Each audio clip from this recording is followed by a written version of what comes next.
yang sedang tergantung kaku dekat depan mata dia sendiri.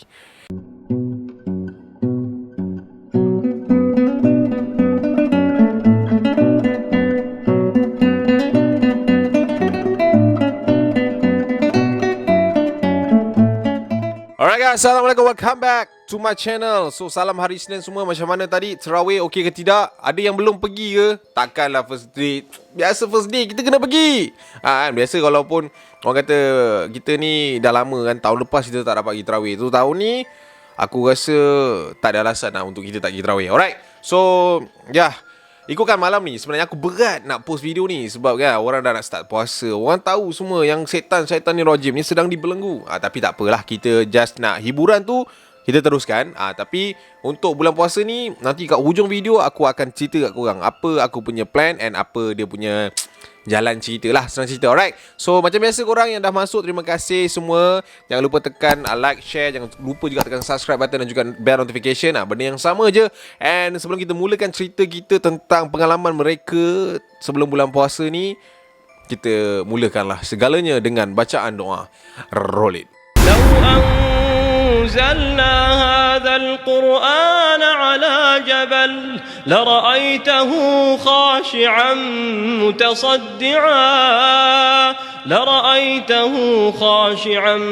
متصدعا من خشية الله وتلك الأمثال نضربها للناس لعلهم يتفكرون. Alright, so macam kita tengok kat thumbnail, ini adalah kisah sebelum puasa, which is kisah ni yang aku ambil ni semua terjadi 1-2 hari sebelum menjelangnya bulan Ramadan. Alright, so kita tak nak panjang-panjang cerita. Disclaimer, aku rasa semua orang dah tahu dah. Yang ada penyakit jantung, penyakit kronik, sila alihkan pandangan korang. Boleh dengar apa-apa kaedah lah. Alright, so kita nak mulakan cerita kita yang pertama ni. Nampak tak ada minta tarik. Alright, so cerita yang pertama ni kita bercerita tentang Wati.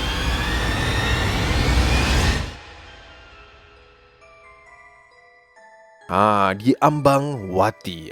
Itu lagu. Alright, Wati ni dia menetap dekat satu apartment. Alamak, saya cerita apartment Tak apa. Okay, alright. So dia ni lepak kat satu apartment yang berada dekat ibu kota.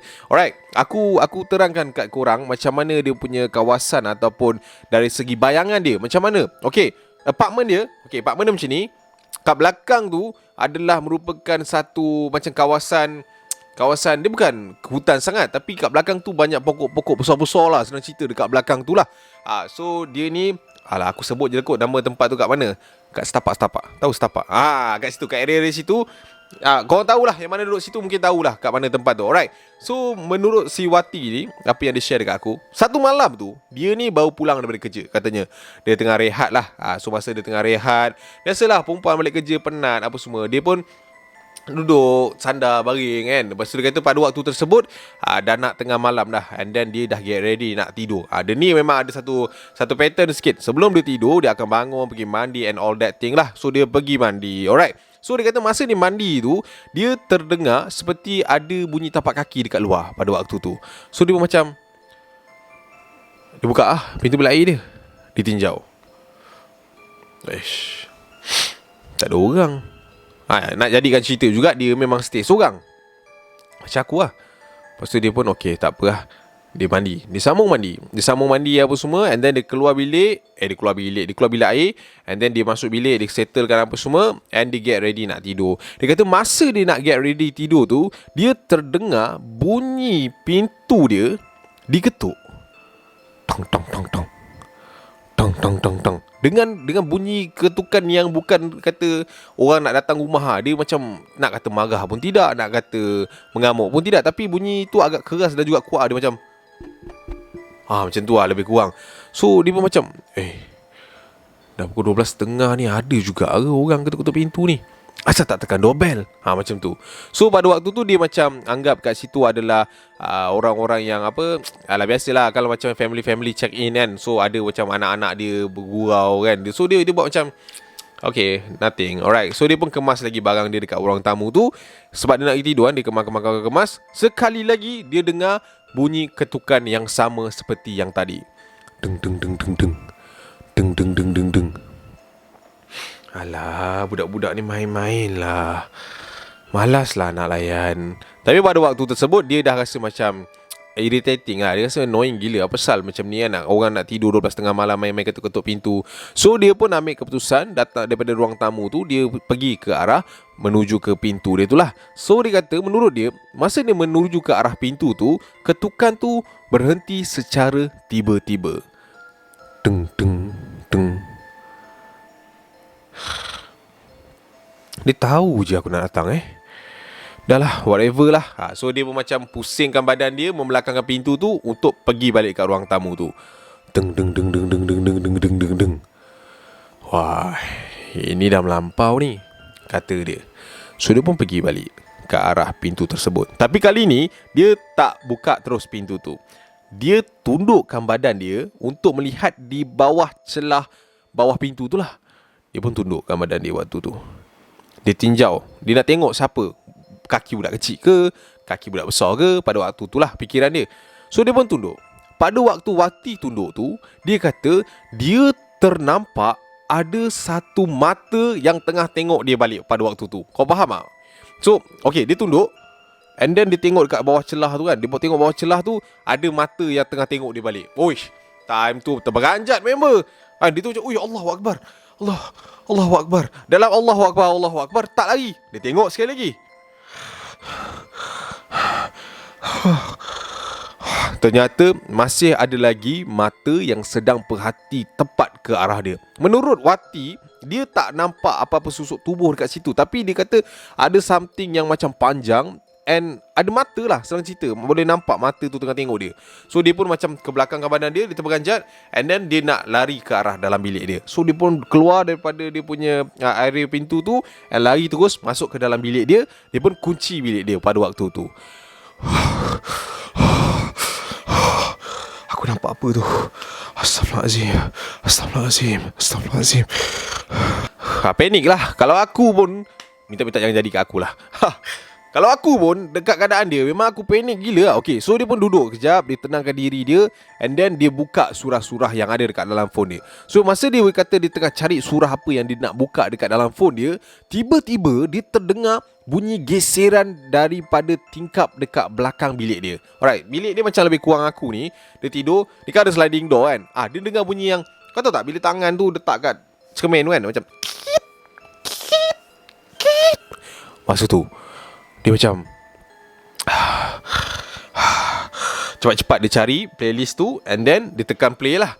Dia tekan play, and then dia dengar sekali lagi bunyi tu makin lama makin bising tau, yang geseran tu. Dia dah tak selesa lah. So pada waktu tu dia jadi macam kat tengah-tengah. Dia tak tahu dia nak keluar bilik ke, dia nak duduk dalam bilik tu. Yalah, kalau keluar bilik, mana tahu benda tu kat luar apa semua kan. So dia pun macam okay, dia stay dalam bilik tu. Dia buka je surah tu kuat-kuat, and bunyi tu makin lama makin nyaring dekat dalam telinga dia tu. So dia macam okay fine. Dia tutup surah tu. Dia pun tak tahu kenapa dia tutup surah tu. And pada waktu tersebut, bunyi itu pun berhenti bersama dengan surah tersebut.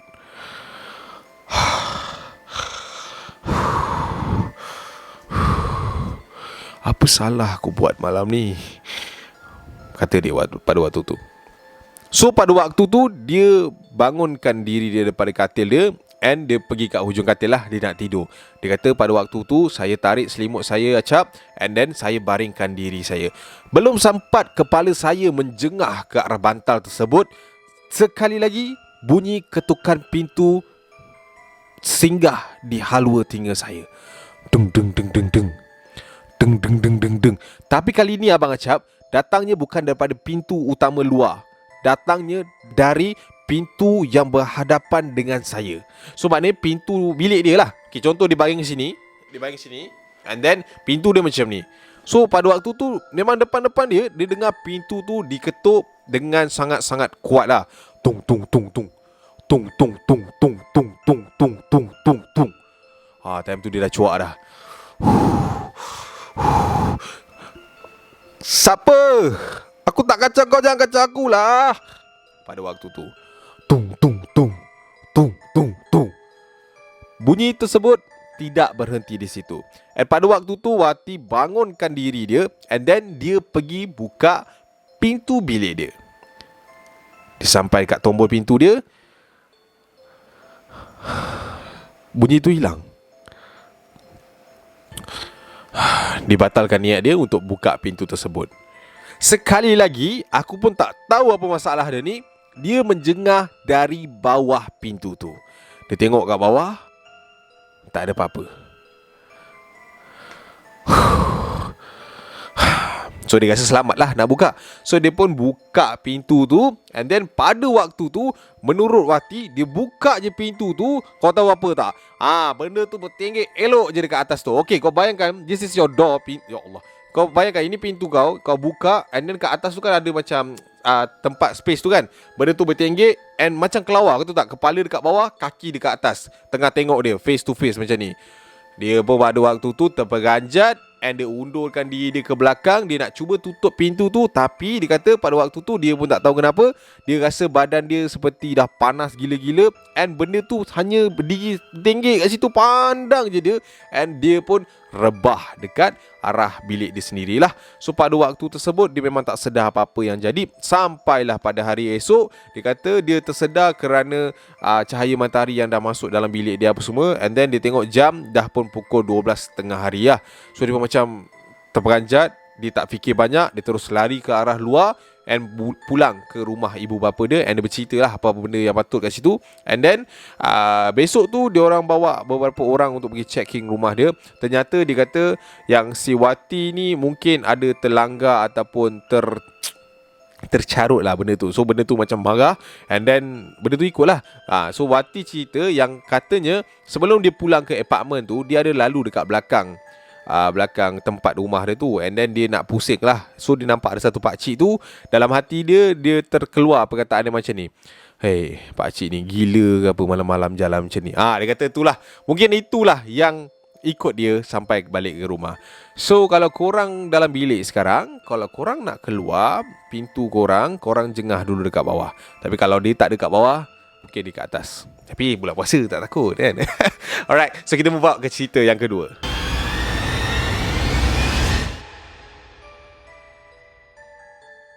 Alright, so sekianlah cerita di Ambang Wati tadi. Okay, so untuk yang cerita kedua ni, ni lelaki pula. Cerita dia pun apartmen juga. Aku tak faham lah kenapa cerita bulan puasa ni kan, dia berkaitan dengan apartmen. Gua ada duduk apartmen kan, tapi gua tak takut sebab bulan puasa.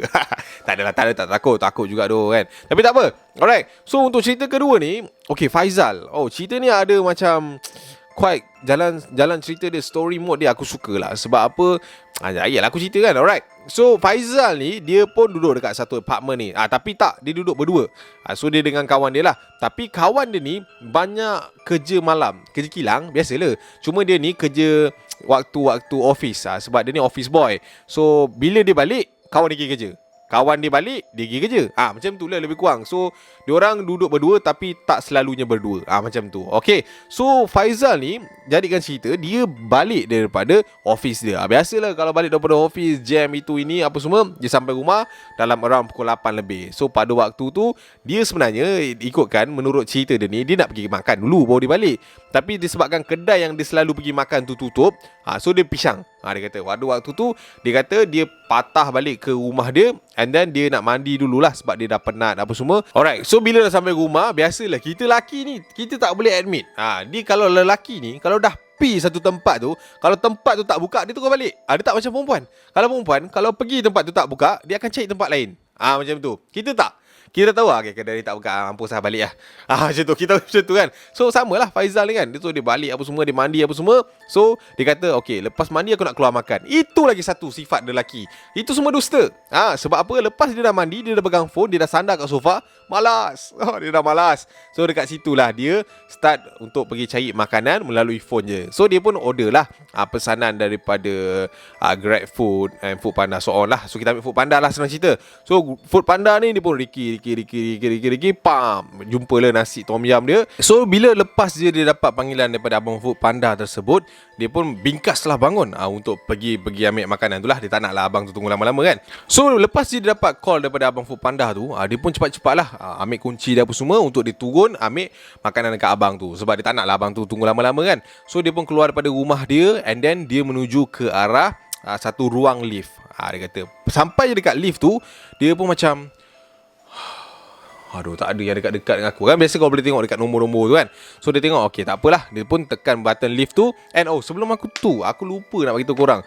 Apartment dia ni, dia duduk dekat tingkat 11. Tingkat yang agak tinggi lah sebenarnya. So dia pada waktu tu, dia tengok dekat dia punya nombor-nombor lift tu, yang paling dekat kat situ adalah tingkat 18. So dia pun tekan button lift tu, and dia nampak lah jatuh nombor tu, 18, 17, 16, 15, 14. And sampailah ke tingkat dia 11. Pintu lift tu pun dibuka. So pada waktu tu dia kata, masa lift tu terbuka cap, dekat dalam tu ada awek daripada tingkat 18. So dia pun macam, biasalah kita lelaki kan, nampak awek cantik, of course tiba-tiba acah-acah gentleman. Hai. Dia pun tekan G. So pada waktu tu dia kata perempuan tu tak ada nampak pelik sangat pun. Biasa je perempuan tu pun dia hi, perempuan tu macam macam tu. Tapi perempuan tu tunduk je lah, tak banyak cakap. Biasalah dalam lift, awkward sikit kan. Tapi pada waktu tu Faizal ternampak ataupun terperasan something yang agak pelik. Okay, macam ni. Masa Faizal masuk, dia tekan button G, and dia perasan sebelum tu tak ada apa-apa button yang ditekan langsung dekat dalam lift tu. Padahal perempuan tu ada dalam lift. So dia pun tanya kat perempuan tu, Cik lupa tekan ke? Perempuan tu pandang dia. Lupa saya nak turun ground floor ni. Nak turun ground floor juga ke? Dia geleng kepala. So aku macam, dia ni apa pasal ni? Cakap sepatah-sepatah kan. Cik nak pergi mana? Tingkat 18. Lagi aku pelik waktu tu. Sebab dia kata, Faizal kata memang dia nampak lift tu datangnya daripada tingkat 18, and then benda tu turun ke bawah 11, and perempuan ni nak pergi balik tingkat 18. Apa jadah kan? So dia tanya balik perempuan tu, tak, saya tahu cik daripada tingkat 18. Cik nak pergi mana? Blok C, tingkat 18. Dia ulang benda yang sama. Awak salah blok. Ini blok B. Patutlah awak nak turun G jugalah. Lepas tu perempuan tu pandang dia, perempuan tu angguk. Okey. Tak apa, awak baru kat sini kan. Mesti baru kan. Biasalah kat sini besar sikit kan. Tak apa, nanti saya bawa awak pergi kat blok C. Nanti awak naik lah tingkat 18. Nombor rumah ingat. Dan perempuan tu angguk. Macam tu lah. So sampailah G. Ting. Liftnya terbuka. So pada waktu tu Faizal bergegas pergi dekat abang Food Panda tu untuk ambil makanan dia lah dulu. And then dia pusing ke arah lift tu. Perempuan tu masih lagi ada dekat situ. So dia pun pergi lari dekat perempuan tu, and dia kata, okey tak apalah, saya bawa awak pergi tower C, nanti saya naik lah. Tu perempuan tu pandang dia, senyum, angguk. So dia pun jalan lah dengan perempuan tu. Lepas tu dia borak dengan perempuan tu, awak baru pindah ke macam mana? Perempuan tu angguk sekali lagi. So dia rasa macam perempuan ni memang tak suka bercakap sangat lah. So dia pun bawa perempuan ni naik ke arah lift, and then dia tekan tingkat 18. Dia kata, okey lah, saya dah tekan kamu semua, kita jumpa next time lah. Alright, baik-baik tau. Perempuan tu angguk lagi, and lift tu pun tertutup. So pada waktu tu Faizal pun macam, malam-malam jumpa awet, tak sia-sia je Food Panda. Dia pun pusing lah untuk balik kat Tower B dia. Sebab dia duduk Tower B kan. So masa dia pusing tu, dia terdetik hati untuk tengok numbers tu, betul tak pergi kat 18. Mungkin jelah biasalah perempuan, kalau kita tak nak kita kacau dia pancing je. Dia cakap dia 18 tapi dia stay dekat 12, 13 kan. So dia pun pusing untuk tengok dekat nombor tu. Dia dah tengok lah lift tu naik dekat tingkat yang mana and stop dekat tingkat yang mana. So dia tengok je lah. Tapi apa yang dia pelik pada waktu tu, lift tu menunjukkan G. Maknanya lift tu tak bergerak langsung daripada tadi. And kalau lift tu dah sampai 18 and turun balik G, dia takkan secepat, kau expect apa? Kau baru pusing and then faham tak? Kau pusing balik, takkan dah G. Of course kalau tak ada orang G bawah, takkan dia turun kan. And then dia terus pergi kat arah lift tu. Dia tekan button lift pada luar, and pintu lift tu terbuka. And apa yang memengajakkan Faizal pada waktu tu, ternyata dalam lift tu tak ada orang langsung. Tak ada orang. Dia macam pula 1, 2, 3. Betul lah lift ni. Dia dah tercengang terpinga-pinga kat situ kan. Sebab yalah perempuan tu ghaibun, hilang gitu je. So dia macam Pada waktu tu Faizal cakap dia dah macam tak sedap hati apa semua lah. Tapi dia husnuzon lah kan. Mungkin ada apa-apa, mungkin perempuan tu dah buka lift tu dulu ke, lari ke, Waimah apa-apa lah. So dia pun macam lantak lah, pulang lapar dia pun malas nak fikir. And then dia pusing and balik terus ke arah Blok B, di mana tempat dia tinggal tadi lah.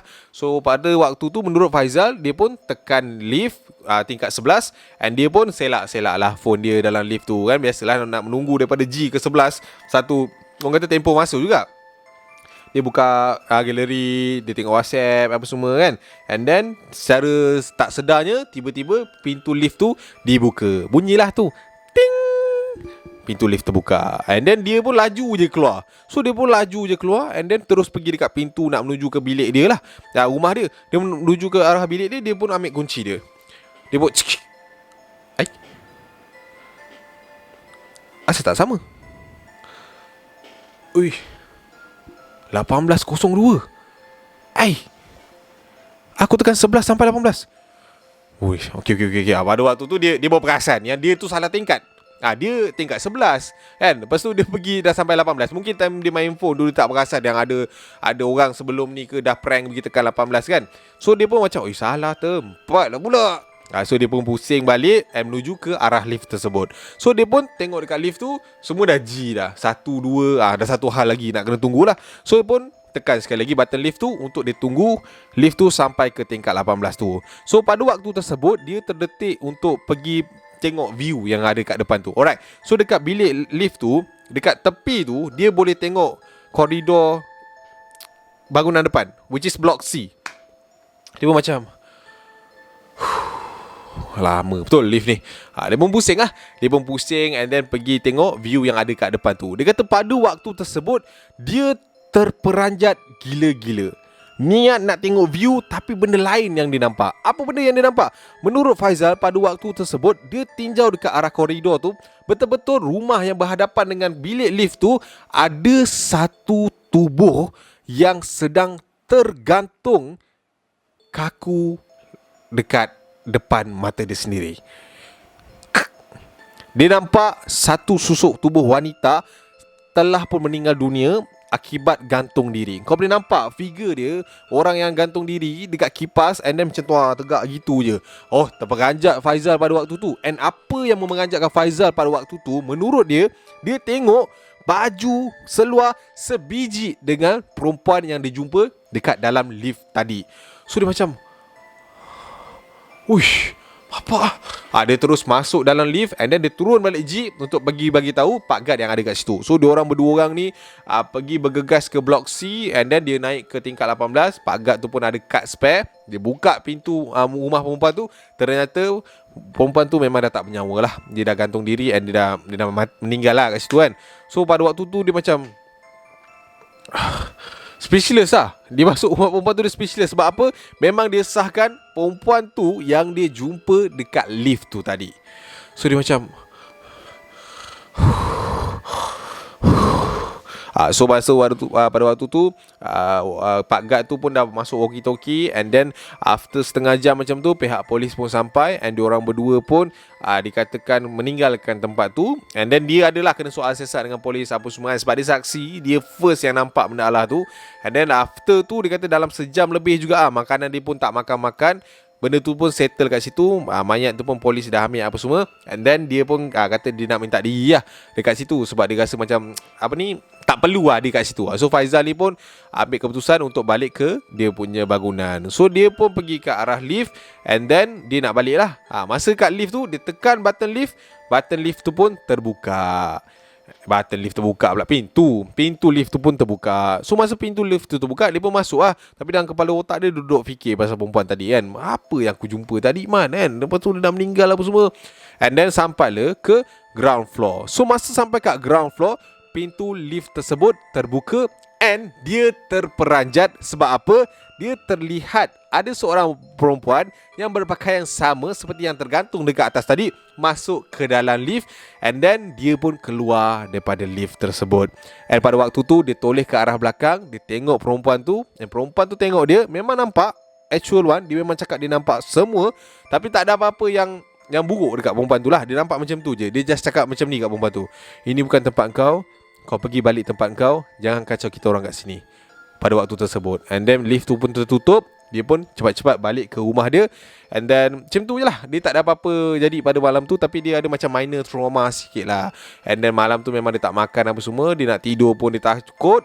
Sampailah ke pagi besok, dia tunggu kawan dia balik. And then dia cerita kat kawan dia apa semua. And then ya, itulah cerita yang dikongsikan oleh Faizal Tahir dekat aku. Bukan. Nama dia Faizal je. Tahir tu aku yang tambah-tambah. So kita doakanlah supaya, ya kita tahulah bunuh diri ni memang dilarang keras dalam agama kita. Alright. So siapa-siapa yang mungkin pernah rasa nak buat benda tu, aku just harap korang percaya yang setiap buruknya hari ni pasti dijanjikan indah pada esok hari. Tapi esok hari tu belum tentu besok. Mungkin 2 minggu lagi, 3 minggu lagi. Tapi as long kita percaya dan bersangka baik pada Allah punya plan, insyaAllah semua benda okey. Sebab dia takkan kejam dekat hamba dia. Alright. So kita hidup ni, kalau pressure, kita kena tahu daripada mana datangnya pressure. Tapi kalau kita hidup ni tak ada pressure, masalah. Alright. So ini je untuk malam ni, kita santai-santai je. Alright. So Acap cakap tadi, Acap ada plan untuk bulan puasa ni. Tapi sebelum tu, okay, itu dia. Kita nak ambil feeling nak puasa dia kan. Alright guys, so Acap nak ucapkan salam Ramadan. Selamat menyambut bulan yang paling ditunggu-tunggu setiap tahun, bulan Ramadan. Bulan yang paling banyak keberkatan yang dia nak bagi. InsyaAllah kita hargai bulan ni sebab kita tak tahu lagi. Mungkin ini bulan terakhir untuk kita. Mungkin tahun depan kita tak jumpa lagi. Wallahualam kan. Tapi apa yang Acap nak cakap hari ni adalah merupakan segmen seram yang ada masa baru. Okay? Kalau sebelum ni seram Isnin kita buat pukul 10 malam apa semua kan. Untuk lepas ni mungkin Acap akan buat, bukan mungkin lah, memang sure Acap akan buat time-time macam ni lah. Tapi tak ada fix punya time. Tapi dia akan keluar dalam pukul 11 hingga pukul 12 tengah malam macam tu. Sebab yalah orang nak terawih apa semua kan. So aku bagi kau settle dulu ibadah apa semua. Lepas tu ada hiburan sikit. Lepas tu kita sambung balik ibadah. Alright. And pada waktu yang sama juga Acap nak cakap, yang mana belum subscribe channel kedua Acap, korang boleh subscribe, link dekat description. Sebab apa? Hari Khamis ni kita dah launch dah untuk video ataupun konten yang pertama dekat channel baru tu. So korang kena subscribe. And then korang kena tengok lah, kita lebih kepada update bulan puasa ni dekat channel yang baru. Apa yang Acap nak show dekat channel yang baru, korang kena follow lah. Follow kau, korang kena subscribe Acap Show. Alright. So sampai sini saja untuk video kali ni. Yang mana-mana nak dapatkan kurta, nak usah kurta Acap tu, korang boleh tekan juga link dekat bawah. Ada pelbagai warna. Nampak yang macam Acap pakai ni, segak bergaya. Jangan tunggu dah nak gaya, takut nanti merana melopong tengok orang bergaya di pagi hari raya. Oh gitu. Alright. So sampai sini saja, kita jumpa di video akan datang. Terima kasih kerana sokongan korang. Korang rasa korang nak lagi ke video seram untuk bulan puasa ni ke? Korang macam tak takut sangat? Sebab ya tak ada apa-apa yang menyeramkan bulan puasa ni. Korang boleh drop juga dekat komen. So kita jumpa di video akan datang. See you. Assalamualaikum. Ciao. Dah nak puasa ni penat aku. Jangan ponteng puasa Kalau nak ponteng datang sini. Tak. Okay, bye.